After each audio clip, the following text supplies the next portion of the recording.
Brethren, are you sad? This feast, I learned a new acronym, SAD. You know what SAD means? SAD means stress, anxiety, and depression. So to say, are you sad? It means, are you stressed? Are you anxious? Are you depressed? And S can also mean suicidal. If it becomes overbearing, if it becomes too much, the stress becomes, and it leads to suicide. So this past feast, I conducted the singles forum, and what I found and what I learned was that many of our singles are being, or they know of people in their age group who suffer SAD, stress, anxiety, and depression. So, in fact, I have been handed this by Mr. Borrega. He set this clipping. Young Filipinos, the headline, are in the midst of a mental health crisis. And this has been written by a psychiatrist from UP College of Medicine who has been a psychiatrist for 50 years. And he said, I have seen depression and anxiety, but not to the degree that we have now, according to Dr. Cornelio Banaag Jr. And this is written in the Lifestyle Inquirer magazine. And very lately, November 5, 2019 issue. So, I have seen this also with the stories that had been related by our young people during the feast. And many of them are the millennial generation. But many of these are affecting post-millennials, which means the younger ones, born later, after 1994. If you're born after 1994, who are, let me see, who among you had been born after 1994? 1994. Yeah, they are the young ones here. the kids. 1994. Okay, yung before 1994, millennials, yung after 1994, mga post-millennials yan. Generation Z. Yung mga bago. And they always have been raised with an internet. There was not a time when wala silang internet. When they were born, meron ng internet that time. So, they grew up with that. And also when they came of age, nandyan na yung mga smartphones. And there's an article lately, or recently, the title it was written in The Atlantic, Has the smartphone destroyed a generation? We will see the connection later on with that social media use and SAD, stress, anxiety, and depression. There's a link in the study. Now, the more that we focus, the more we stay on social media, the more stressed we become, the more anxious we become, and the more depressed we become. Kasi noon, wala man yan. In my time, we did not have even internet. Wala pa yun. Walang social media, walang cellphone. Maglalaro lang kami sa labas. So there's no, we don't know what's going on with the life of our classmates. Kung maganda ba yung bahay nila, kung naka-abroad ba sila, kung maganda ba yung sasakyan nila, we don't know. And so right now we know everything about everyone because it's overshared on social media. Everyone has a Facebook. Everyone has, many people have an Instagram or on social media. So, when you have a blessing, you tend to post. You tend to share. And so people, wow, galing. Buti pa siya. Sana all. Diba? So parang naging ano na yung sana all, no? It's like, when people see that, it's like, oh, buti pa siya. And so it leads to the stress, like, ikaw, magkano sweldo mo? Buti pa siya, no? Ganito na yung trabaho niya, manager na siya, naka-abroad na siya, ikaw. So, we cannot feel put down. It's like, we don't even feel na, okay, we're gonna answer honestly. It's like there's that pressure na you have to be better than you are. You have to earn more than you do, or you have to, it's like everyone is bragging and boasting, it seems. And kung ganito lang, it's like you feel na, bakit ganun lang? Bakit ganyan lang? So, there's that pressure and it leads to anxiety. Na am I measuring up? Am I missing out?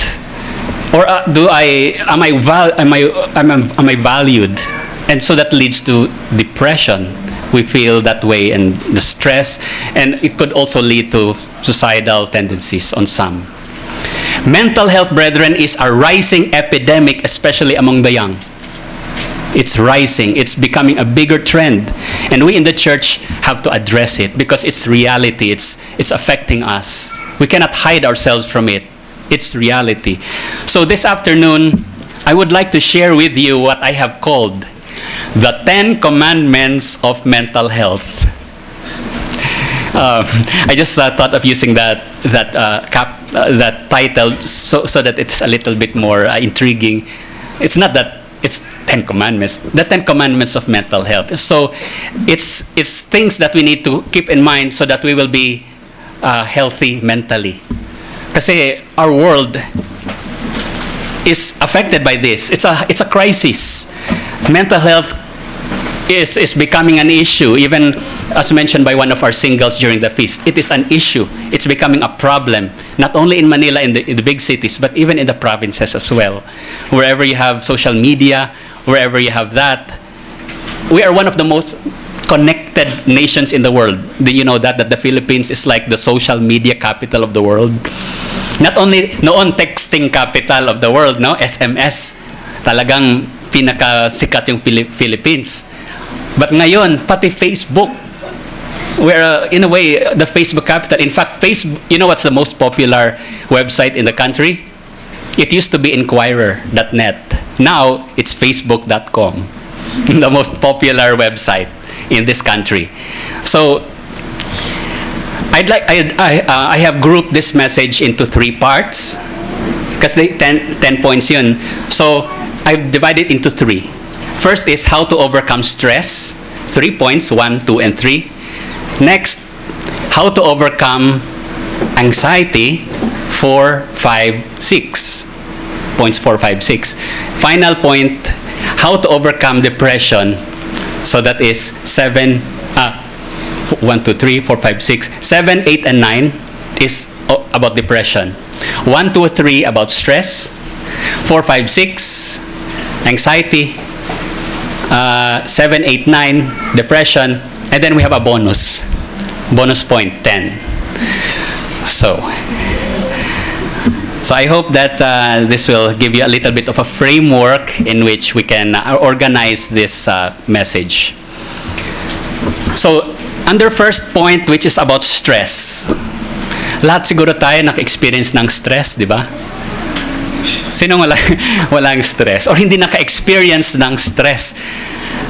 You know, we all experience stress at one point or another. But there are 3 practical points that I like to share, which are also biblical, to help us in overcoming stress.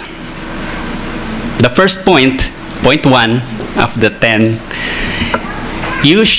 I kind of phrase it as thou shalt, parang it sounds like the commandments. Thou shalt quit dwelling in the past. That's point 1. Commandment number 1, the first commandment of mental health. Thou shalt quit dwelling in the past or on past mistakes. How many of you here have seen Lion King? Lion King? Diba, yung si Scar, he wanted to be the king instead of Simba. You know, Simba is the Lion King. Tapos yung father niya, si Mufasa, was the king. And then, ang ginawa ni Scar, yung Uncle Scar, he engineered a plot wherein he wanted to kill Mufasa para siya yung papalit. He knows that if Mufasa would die, Simba will be the next king, the Lion King. So he engineered it in such a way that Simba will be blamed for the death of Mufasa. Pero yung talaga mastermind niyan is Scar. And so when Simba was blamed, he didn't really know. Akala niya he was really at fault. So he beat himself. He really felt very, very bad for himself kasi si Scar, magaling yan pag-guilty. What did you do after all your daddy done for you? Is that how you'll repay him? Get out, leave, run away, and don't return. So Simba, the Lion King, fled Pride Rock. He fled the kingdom because of the lie planted in his mind by Uncle Scar that he was the one responsible for the death of his father. But actually, the one responsible was Uncle Scar. Siya talaga yung may gawa nun. But Simba could not remove that guilt. Hindi niya ma-overcome yun na ako talaga yung may kasalanan nito. And he could not forgive himself. He could not move on. And he was dwelling in the past. And it is preventing him from seizing his real role as the king. Kala niya hindi siya hari. I don't deserve anything. I'm a murderer. I don't deserve anything. Brethren, Uncle Scar is symbolized by Satan, our enemy. He's planting in you a guilt. You are the one responsible for the death of Christ. Yeah, in a way, yes, that's true. But who was really the architect of all of these sins? It's actually him. He's the one who tempted us.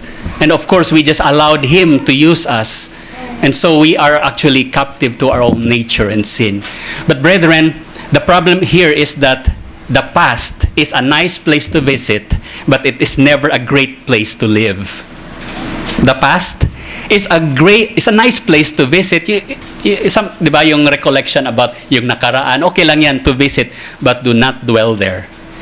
If you dwell in the past, you will not move forward in life. And so that's the reason why people are feeling stress.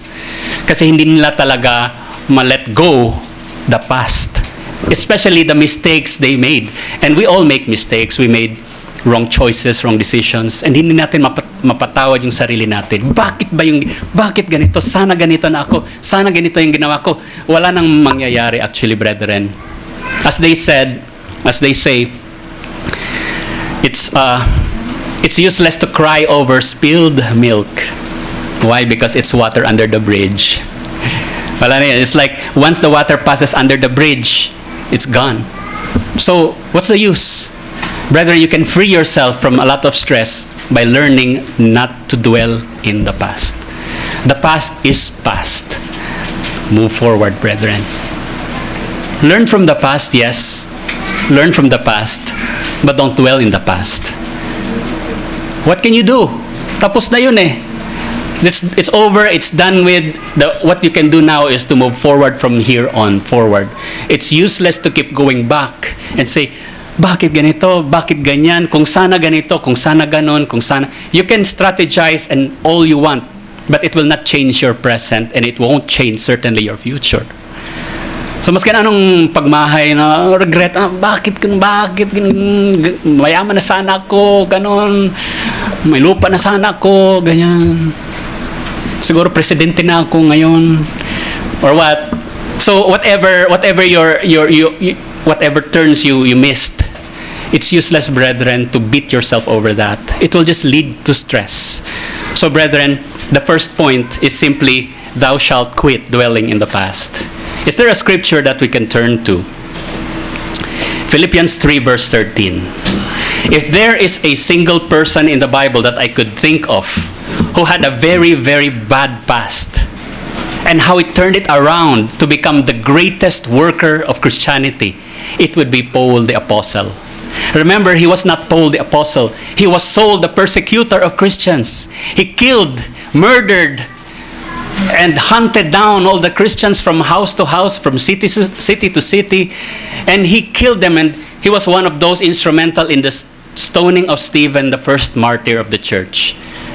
They put their coats and their cloaks when they were stoning Stephen on the feet of the apostle Paul. He was not Apostle Paul yet, he was Saul.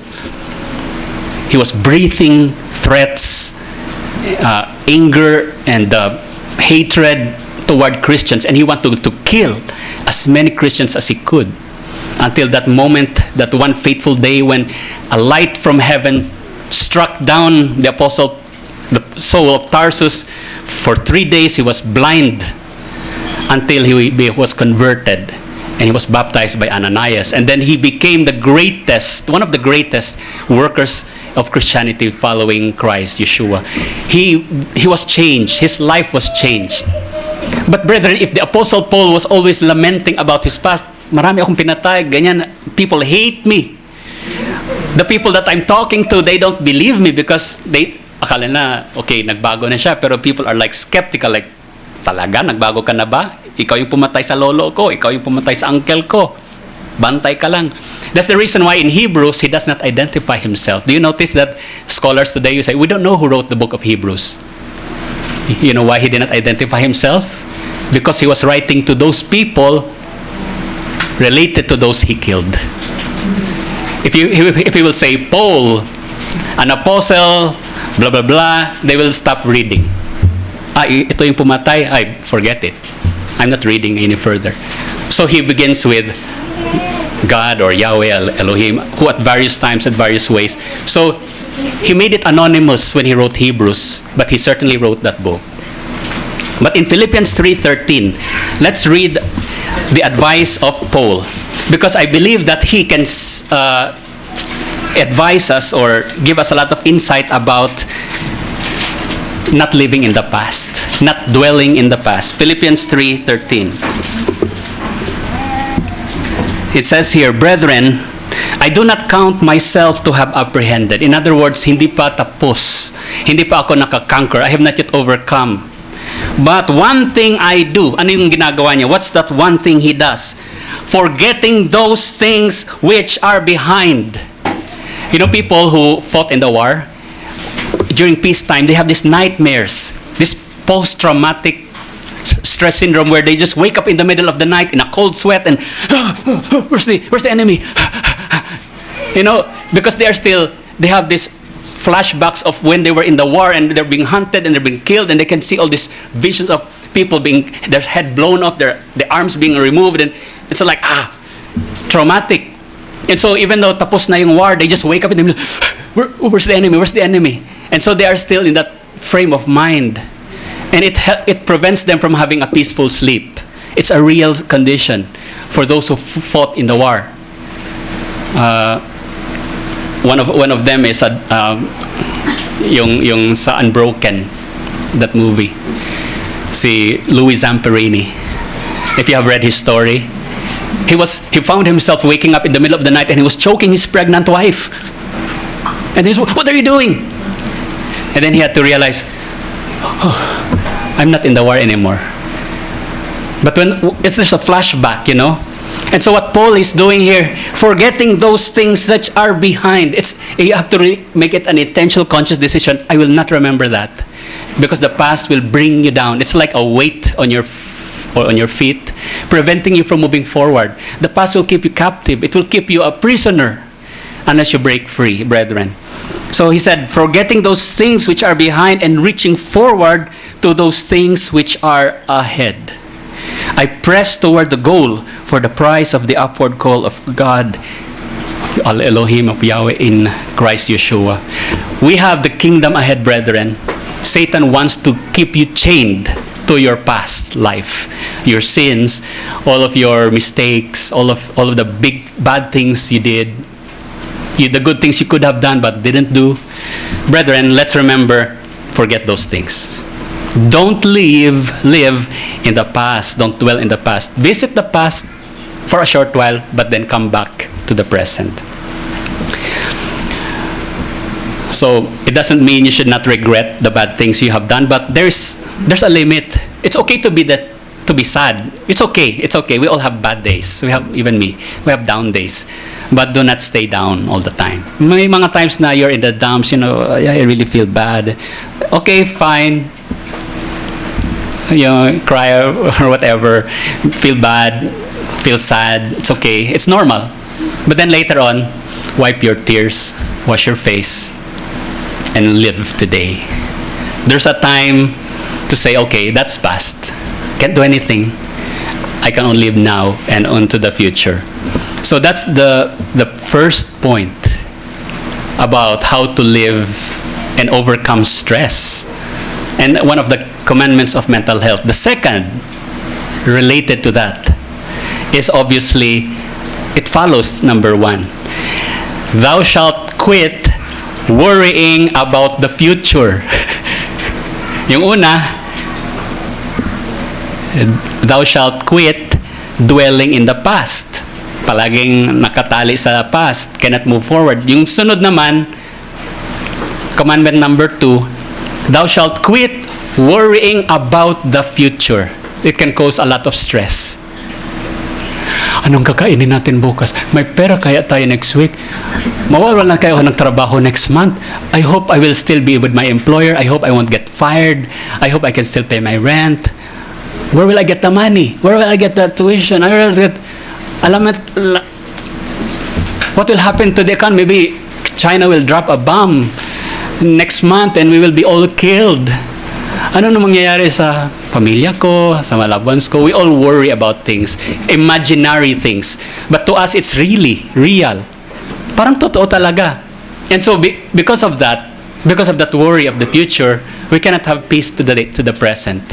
We're always thinking, what could go wrong? We're imagining the worst case scenario. Worst. Not the best, the worst. And it doesn't help us really to live a good life today because we are always concerned about, hala, anong mangyari na sa akin? Anong mangyayari sa mga families, yung family ko, yung children ko, loved ones ko? Christ has an antidote to this in Matthew chapter 6, verse 34. Matthew 6, verse 34. It says here, maybe it will be good reading earlier in verse 31. Therefore, do not worry. Christ is telling you, do not worry, saying, what shall we eat? Or what shall we drink? Or what shall we wear? For after all of these things, the Gentiles or the nations, the unbelievers, the people in the world seek. Lahat ng mga tao in the world are always looking for money, food, clothing, shelter. That's why ang priority nila pera, career, having a job. It's really understandable.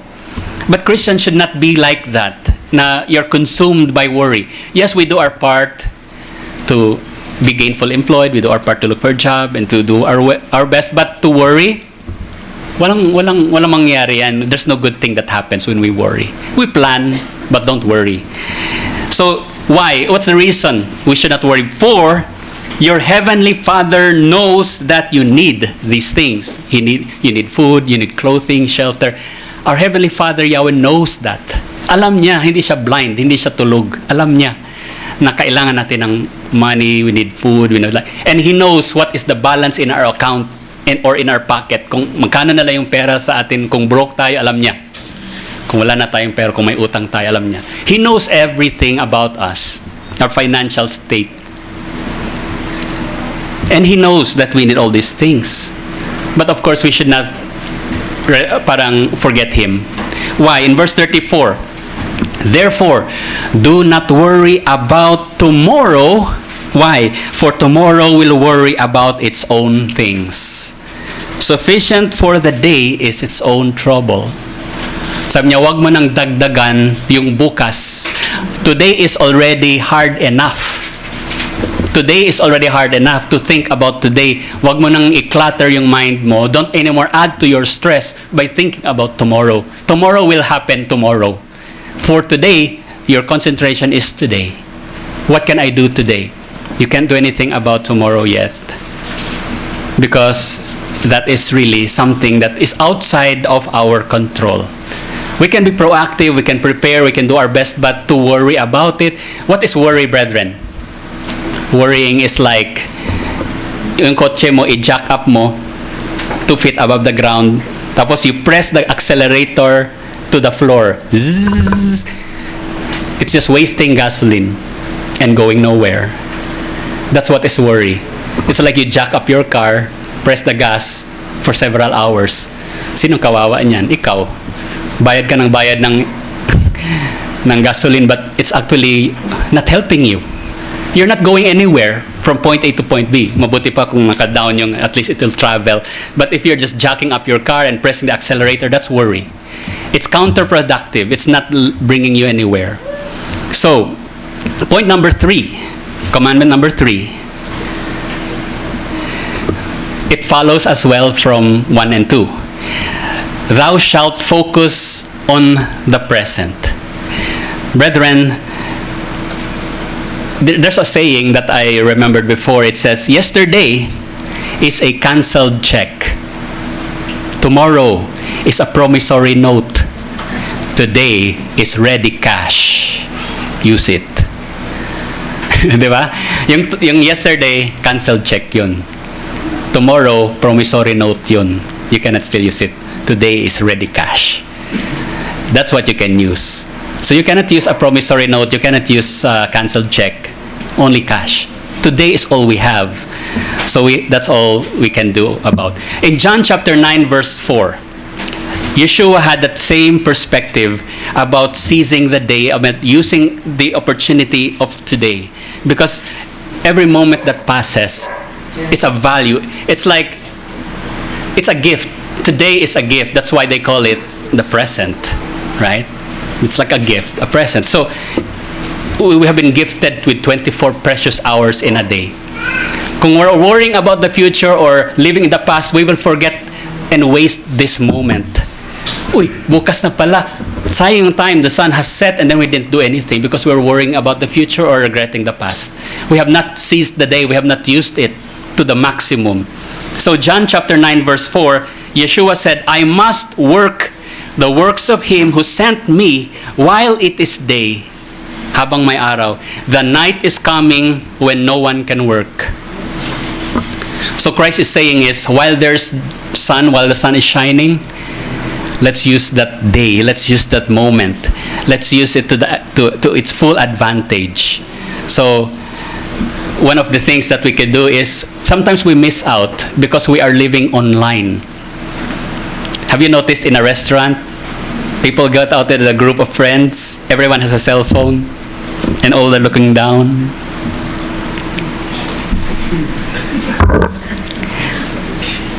You know, everybody's scrolling. Everybody's doing that. And they're not talking. Usually, it's hardly that. Parang nag-vegetate, no? They're not even present. Like, scrolling. Brethren, put down the phone. Just put down the phone. Don't live your life online. For a short time, don't ignore the people around you. Don't ignore the people around you. They are the present. And if you're living online, it's like a virtual reality world. And many people are living online. They're like zombies walking through life, and they're missing out on the opportunities of the present, the people in front of them, the opportunities right in front of, under their nose, because they're so caught up in an online world. It doesn't mean we won't connect, but let's discipline ourselves to not to be too addicted to it. So brethren, that's what we need to do. Remember, commandment number 3, thou shalt focus on the present. That's all we have. Next, this is now point number 4, so it's another section. It's how to overcome anxiety. And we all have experienced anxiety. It's like, oh, may exam ako. Papasa kaya ako. Oh no, I have an interview. Baka babagsak ako, baka hindi ako makuha. Like all these worries, and will it turn out right? Will it turn out wrong? Will it fail? Will it succeed? You know, we have all of these things that are pressuring us, and the pressure is on. So here is commandment number 4. Thou shalt not focus on the things you cannot control. Brethren, remember, you cannot control the weather. You cannot control the traffic. You cannot control the economy. You cannot control what people will say or do or think or about you. Outside of your control yan lahat. So, don't worry about it. Because if you focus on those things you cannot control, we will be anxious and worried and consumed with all of these feelings of, oh, what will happen? No? Let's look at James 4 verse 15. James 4 verse 15. James 4:15. Let me begin in verse 13 for a context. Come now, you who say, today or tomorrow we will go in such and such a city, spend a year there, buy and sell, and make a profit. Whereas, you do not know what will happen tomorrow. Tomorrow is outside your control. Your life is outside of your control. Do you know, brethren, if you will be alive today, or tomorrow or next week? Di ba, outside of our control yan? We don't know that. So let's not predict na ganito mangyari, maging milyonaryo ako pagpunta doon. Well, that's our plan. But it says, what is your life? It is even a vapor that appears for a little while and then vanishes away. Instead, verse 15, you ought to say, if the Lord wills, if God wills, we shall live and do this or that. So, brethren, our prayer is that if Yahweh is willing, this is going to happen. Because that is His department. Wala yan sa atin eh. So, hindi dapat natin i-focus yung hindi natin makokontrol. So, the weather, the economy, what some will think, say, or do, those are outside of our control. And so, let us not focus on the things we cannot control. But there are so many things that worry us and we're anxious about. So, that leads us to our next point. 5. Commandment number 5, thou shalt focus on the things you can control.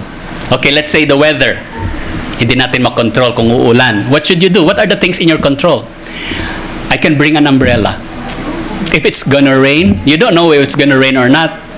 Even the weather forecast can be wrong. You can bring an umbrella. Okay, how about the traffic? How can you, okay, you cannot control the traffic. You can control what time you leave the house. Kung ang traffic is building around 7:30, you can wake up 1 hour early, 6:30. Or kung gusto mo, 5. Wala pang traffic yan. So do not say, there's nothing I can do. Traffic talaga. Well, what if there's an accident along the road, you woke up early and then there's like a wreck and then you're stuck. You have to think again. What can I do just in case I get stuck? Did you bring a book? Did you bring a snack? Did you bring some CDs that you can listen to? So that you are not stuck. Like hindi masasayang. You can always think, what can I do? What can I control? You cannot control things. So, being proactive, that's one way. So, there are so many ways that we can help and solve our problem by focusing on the things that we can control. Ecclesiastes 9 verse 10 is a scripture that King Solomon wrote. Ecclesiastes chapter 9 verse 10 said, whatever your hand finds to do, do it with all your might. In other words, the things that are in your control, control it. The things that are not in your control, don't worry about it. Lahat ng makokontrol mo, igawin mo. I-prepare mo na yung kailangan mo the night before. Okay, what do I need? So that I will, in case this happens, this is my backup plan. Kung ito mangyari, itong gawin. I don't know what will happen here, but let's prepare here. I don't know about this exam, whether there'll be questions that I don't know, but let's prepare for that. So those are the things that are in your control. I'm going to do this so that I'll be ready for that. If this will happen, I'll do this so that I'll be ready for that. So you can prepare as much as you can. Brethren, how about other people's opinions of you? Can you control? No. You cannot control their what they think about you. What you can control is your character. Hindi mo mako-control what they say, but you can control how you behave, how you act. If they're going to badmouth you even though you're living a good life, problema nila yun. You can't control that, but you can control how you behave. No matter what they say or not say, doesn't change who you are. Can they change who you are just because they're talking about you in a bad way? Sinisiraan ka, they're gossiping about you. Doesn't change who you are. A good person will always be a good person no matter how many bad people are talking about him or her. Doesn't change who you are. But if you are a bad person, no matter how many good people are talking about you, you will always be a bad person. No matter how many PR companies you hire to try to make you look good, you will always be bad.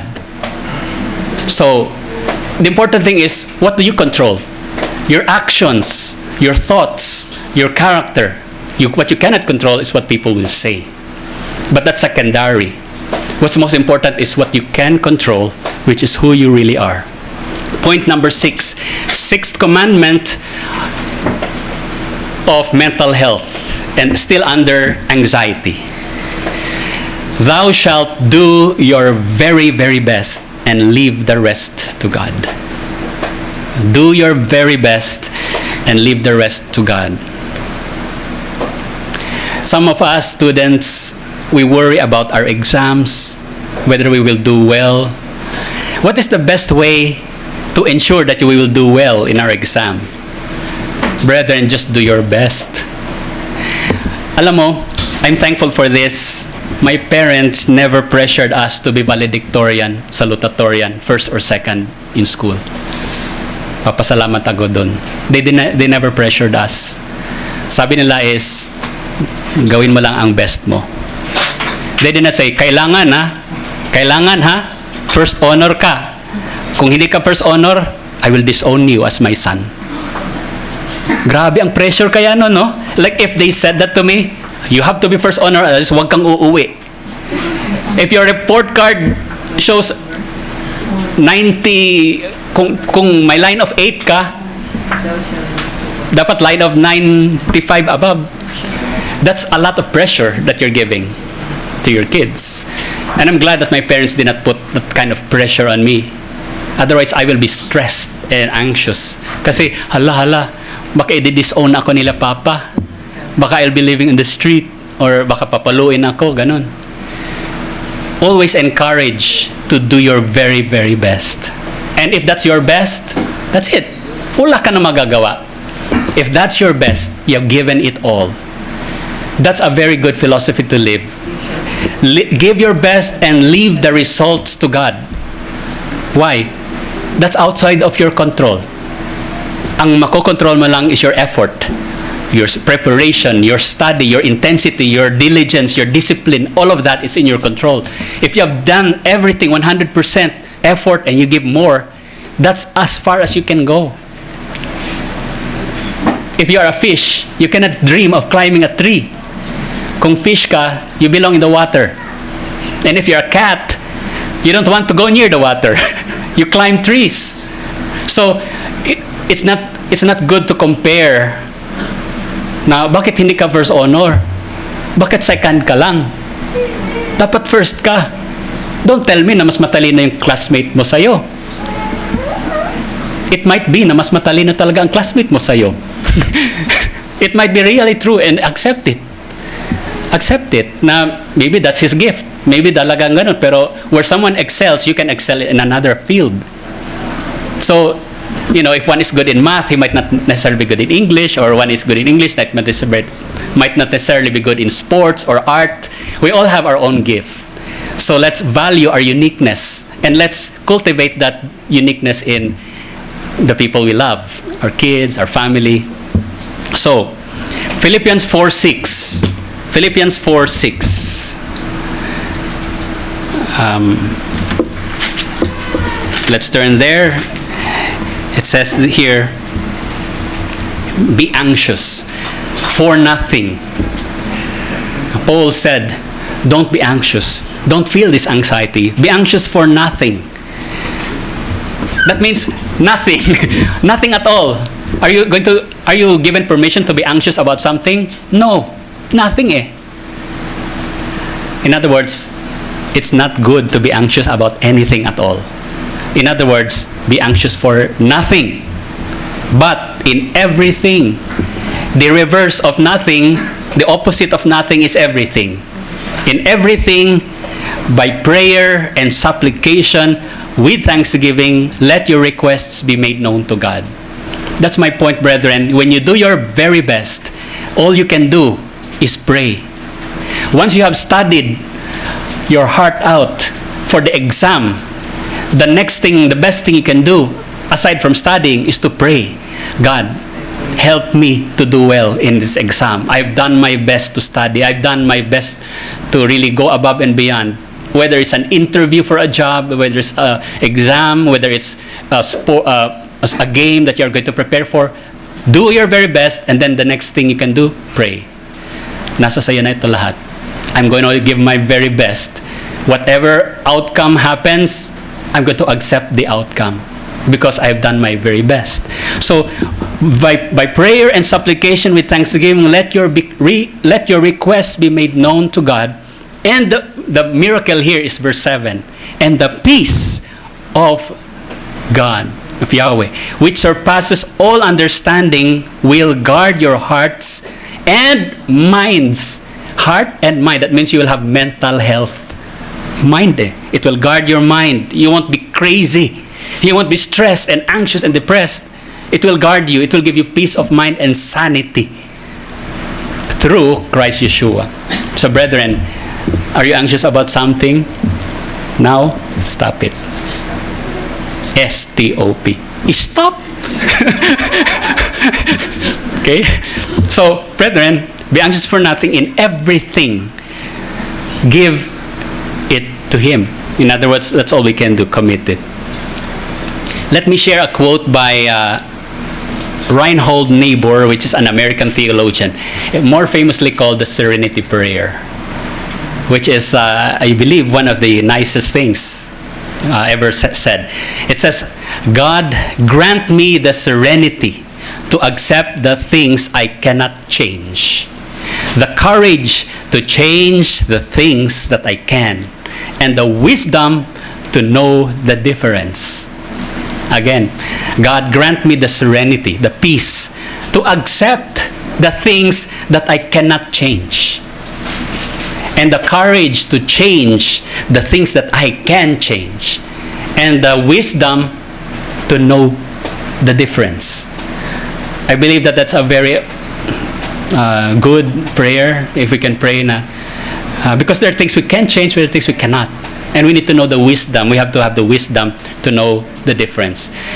One of the greatest presidents of the United States is the late Abraham Lincoln, the 16th president in the United States. And when you are a president, you cannot avoid criticism. Even Duterte knows that. Puro batikos, ganyan. Trump, always the same. Whether, if you are in power, in your certain position, people will always find fault with you. No matter how good a job you do. Even Abraham Lincoln, the 16th president, one of the most admired in the U.S., in fact, the most admired, he had critics. So, if you expect to live without criticism, well, good luck. No, we don't say luck, but it's like it won't happen. You will always be criticized. That's why ito yung philosophy ni Abraham Lincoln, which I want to share with you. Quote, if I were to try to read, much less to answer all the attacks made on me, this shop might as well be closed for any other business.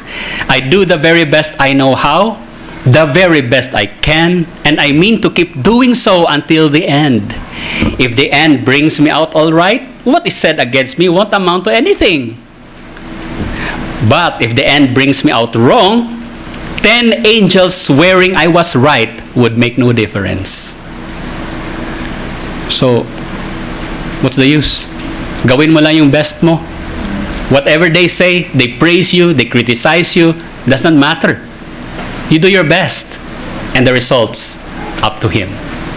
So I believe that's number 7 na tayo, no?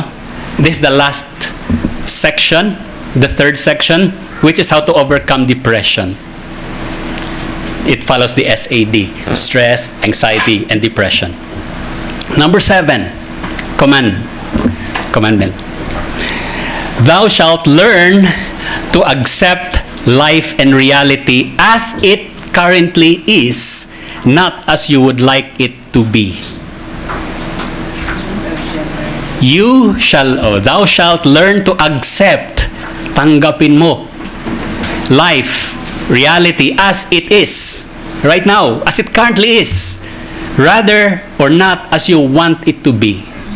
If you are always insisting, hindi ko matanggap to, hindi ko matanggap na bumagsak ako, hindi ko matanggap na binasted ako, hindi ko matanggap, tanggapin mo, busted ka, bumagsak ka, tanggapin mo yan.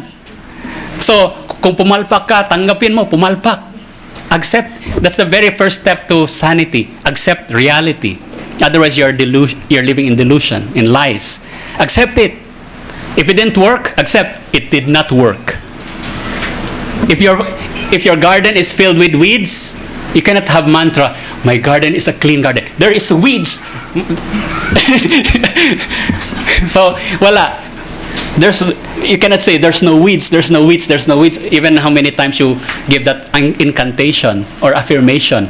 If there is tall weeds, my house needs to be trimmed or my garden needs to be trimmed. So, face it. Face the reality. Kung bagong gising ka, tapos may muta ka, may muta ako. I have to wash my face. Hindi yung, ang gwapo-gwapo ko ngayon, hindi ka pa naka-toothbrush, you're smiling to the So, your hair is standing in all directions. The mirror tells you, the mirror does not lie.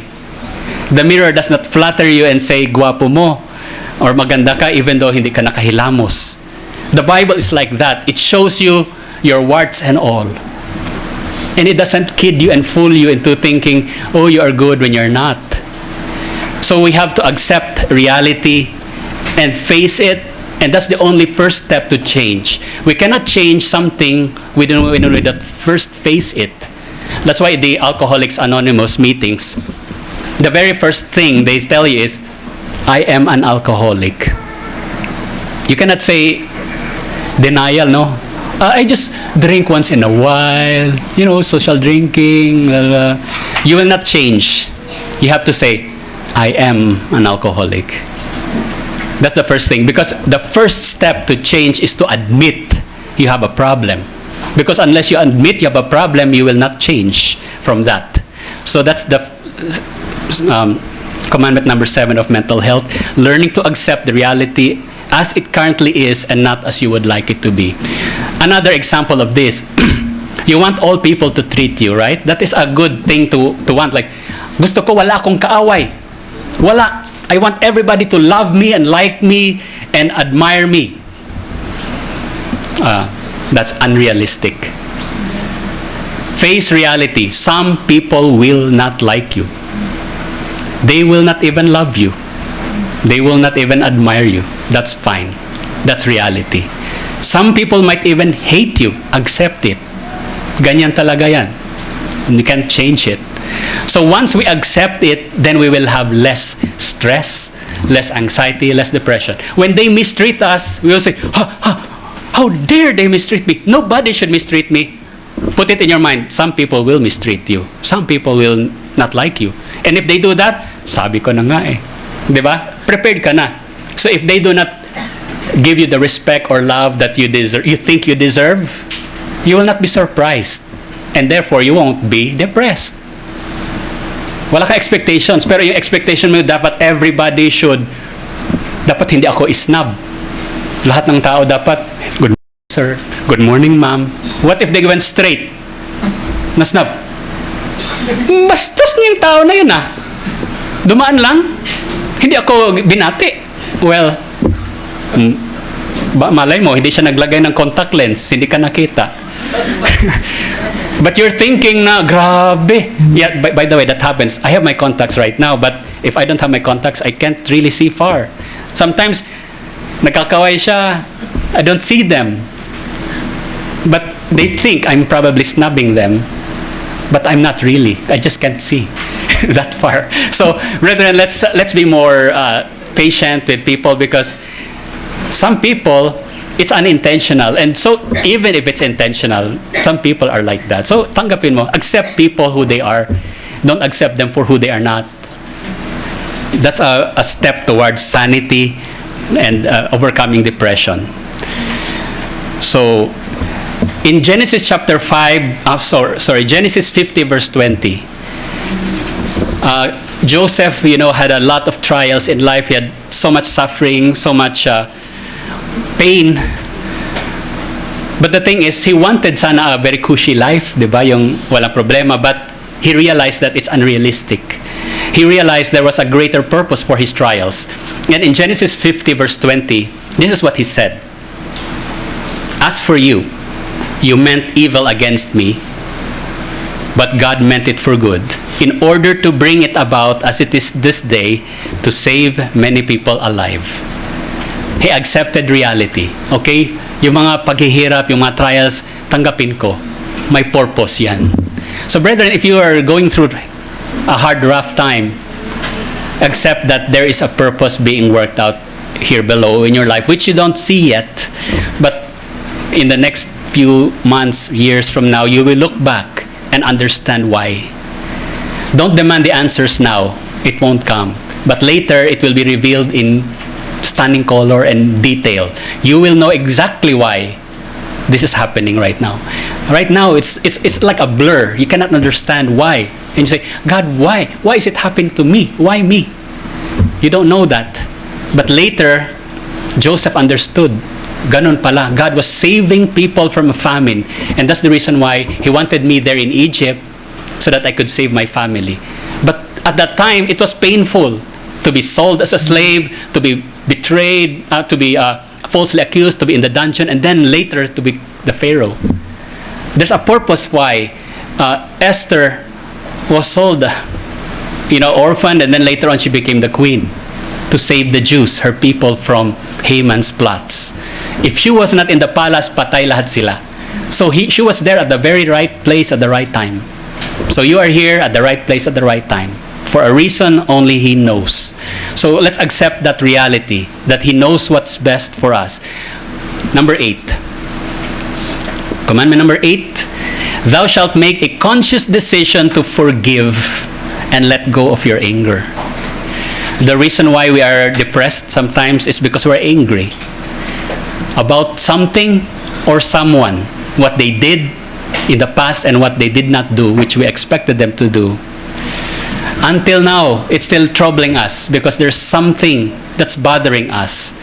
And brethren, we will not be able to overcome depression, and we won't be able to have mental health unless we learn to make a conscious decision to forgive. Forgiveness is not for them, it's to benefit you. Because you know what, when you are not willing to forgive, you are the prisoner. You are the one in prison, not the person that you are trying to imprison. If you hate them, if you're not willing to forgive them, who is the one who is really imprisoned? It's you. And if you think that the person, you're doing wrong to that person by not forgiving them, it's the opposite. You're poisoning your heart. And like a container, the poison will destroy whatever, kung may acid dito, the can will be destroyed by the acid. Your heart is that can. If you keep that hatred, if you keep that grudge, it will destroy your heart. Sooner or later. It might take time. Some people die of heart attack, stress, hypertension, all those kind of symptoms. But it's linked to hatred. It's linked to bitterness. And over time, it will kill you. So, Colossians 3:13, the advice in the Bible here, Colossians 3:13, is to bear with one another. Bear with one another, which means tanggapin mo. Kung ganyan sila, okay lang. You can't change someone. You can only change yourself. You would like them to change, but how many of you can change yourself even? Di ba nahirapan nga tayo sa sarili natin? Yung ibang tao pa kaya? We want them to change, but are we willing to change ourselves? Di ba hindi? It's easier to blame than to take responsibility. Oh, I need to change. It's easier to say, kasi siya kasi sila, ganyan. So, that's why we have to bear with one another in love. Colossians 3:13, bearing with one another, forgiving one another if anyone has a complaint against another, even as Christ forgave you, so you also must do. Yeshua, who was perfect, forgave you already upon repentance. You're forgiven. You should walk as a free man, free woman. And you should not feel that, oh, I need to extract that from someone else because pinatawad ka. Dapat patawarin mo rin sila. In other words, return the favor, pay it forward. Christ forgave you, do the same to others. Do you want God or Christ to hold it against you, whatever you did? Hindi ka talaga papakawalan? Lahat ng utang mo, dapat bayaran mo? How would you feel if God will extract every last penny from you, every last centavo from you? Patay ka. Patay talaga tayo if He will be very strict with us. But He's been very merciful. And so we must also be merciful likewise to others for our own sanity and mental health too. Number 9, ito yung last na sa tatlo, sa section 3, which is how to overcome depression. The third one. Thou shalt quit comparing your life unfavorably with the lives of other people. This is a big one. Because there's a saying, comparison is the thief of joy. The reason why we feel depressed, one of the reasons why, is because we look at other people on social media, perhaps Facebook, Instagram, and we look at their life. Buti pa sila. We compare ourselves unfavorably. We look at the people who are doing better than us, and we say, bakit ganito? Bakit ganito yung buhay ko? Mas mabuti pa sila. Mabuti pa siya na-promote. Mabuti siya mayroong boyfriend, girlfriend, may asawa, may anak, may apo. May bahay, may malaking bahay or may magandang kotse. Sana all. Diba? So sometimes we wish that we are all like that. And so it breeds this feeling of comparison. We do not look at the profiles of the people in Africa and say, I'm so blessed. May tubig tayo. Sila, wala. We don't look at the profiles of the poor people and say, they live in a mud hut. Wala silang floor. Buti pa ako, may floor ako. Buti ako, I have electricity, running water. We do not look at us. We look at the people who are better off than us. We are biased in a way. Because we compare ourselves with people who have better lifestyle than us. We do not compare ourselves with people who have worse situations than us. Negative tayo eh. We have a negative mindset. We tend to compare upward. Because if we compare ourselves with people who are worse off, we become grateful. It's like, I'm pasalamat na sa Pilipinas ako na may freedom of religion, may freedom of speech. We have a democratic form of government, not like in Iran, na totalitarian, communist, or whatever in China. We can meet. We don't think those things. We tend to compare with people who are better off than us. So, let's remember something, brethren. Life is not a race. Bakit ikaw wala ka pang anak? I always get that. Why wala ka pa yung baby? Oh, kailan? If you only had the power to do it, or maybe the singles, kailan ka mag-asawa? May uyab na. Wala pa? Bakit? Masyado kang mapili. Yun na lang siya. Ikaw na lang. So you get this pressure na, oh, isa lang anak, dagdagan mo pa. Dalawa. Oh, ba't dalawa lang? Tatluhin mo. Pag tatlo, oh, tatlo lang. Apat. Pag apat na, sobra naman. Grabe, hindi kayo marunong self-control, family planning. Or, oh, may apo na. Ay, hina. Wala pang apo. So yun. Or anong trabaho mo? Diyan pa rin? Anong rangko mo? Magkano sweldo mo? Ganun pa rin. Ito, mas maganda ganyan. Ba siya, ganito na, ganyan. Bro. You feel that way, and so, brethren, let's learn not to compare others. And if you feel that somebody else has, do not say, bakit ganun lang? There's a reason why they are in that situation for a reason. Unless they ask you, pwede mo akong tulungan? Don't offer your unsolicited advice. Because probably they heard that from many, many people. And it is just irritating to them. If you're pressuring them na, bakit ganun lang sweldo mo? Ganon. Maybe they mean well, but it makes the person feel bad. Na they feel they don't measure up. So, brethren, life is not all about getting ahead or material things. It's about being happy. And happiness is not measured always in money. It's measured in happiness and peace of mind and many of the things that money cannot buy. Of course, I'm not saying money is not important, but sometimes we exaggerate its importance in our life.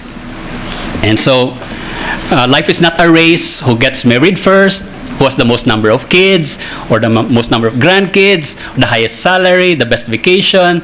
It's not a race. Nobody's keeping score, except the world.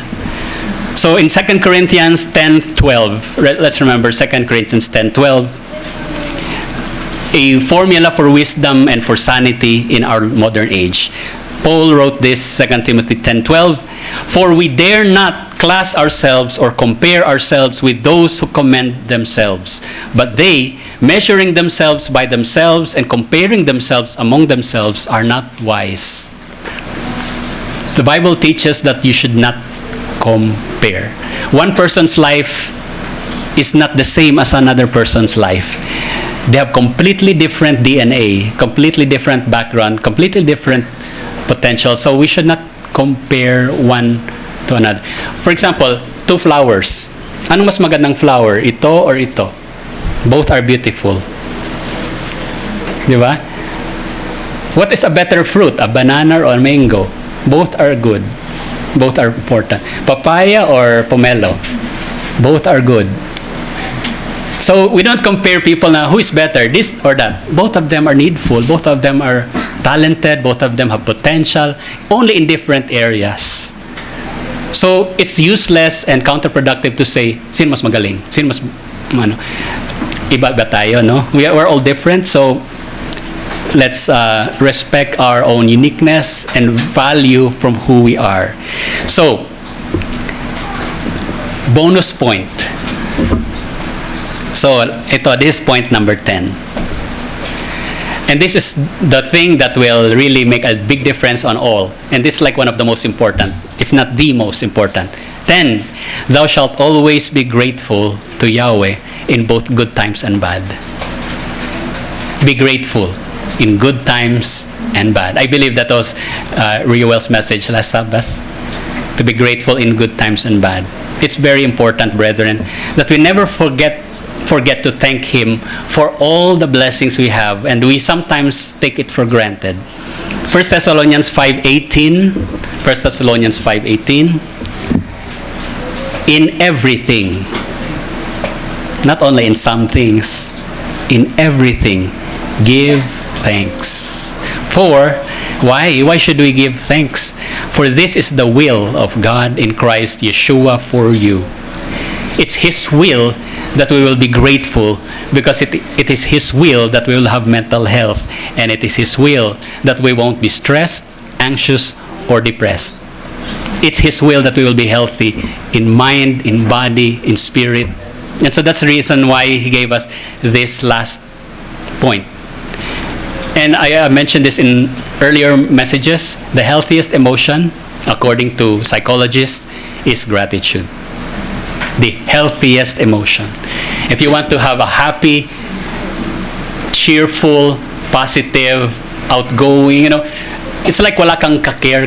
You don't have a worry in the world. It's like, that's one of the best things. Be grateful for everything. Sometimes people will ask me, Dan, why are you always smiling? Why are you always happy? Wala ka bang problema? Meron. Pero hindi mo iniisip yon. O hindi mo dinidibdib yon. I have problems. You know that. We all do. But where do you put your focus? Do you focus on the problem? Or do you focus on the solution? That's just a choice that you have to make. Do you focus on your problem, or do you focus on the solution? Are you focusing on what's wrong with your life right now? Or are you focusing on what's going right? And what can you be thankful for to God for what's going right in your life? There's so many things that are going right in my life. Many things. Not everything, but many things. And I have a lot to be thankful for. It's not perfect. My life is not perfect, but it's good. I have a good life, and because I focus on the blessings. So, brethren, I'd like to encourage you, focus on what's going right in your life. Don't forget to thank God for that. Because once it is gone, dun mo lang maisip yun. Meron pala akong ganito, meron pala akong ganun. Kung mawala na, doon mo na isip. I took it for granted. And I just ignored it. I just wasted it. Doon mo lang maisip. So do not neglect and take for granted the things that you have. Because once it's gone, you will really regret that you were so ungrateful for those things. You might think, I hate this thing. Really? What if God takes that away? Hindi ka magmahay? What if He does? He really does. Maybe it was not so bad after all. Like, I hate this job. I hate this job. You want to get rid of that job? Yes, yes. God, take away my job. Tinanggal yung job mo. Mas mabuti pa na may job ako kaysa wala, no?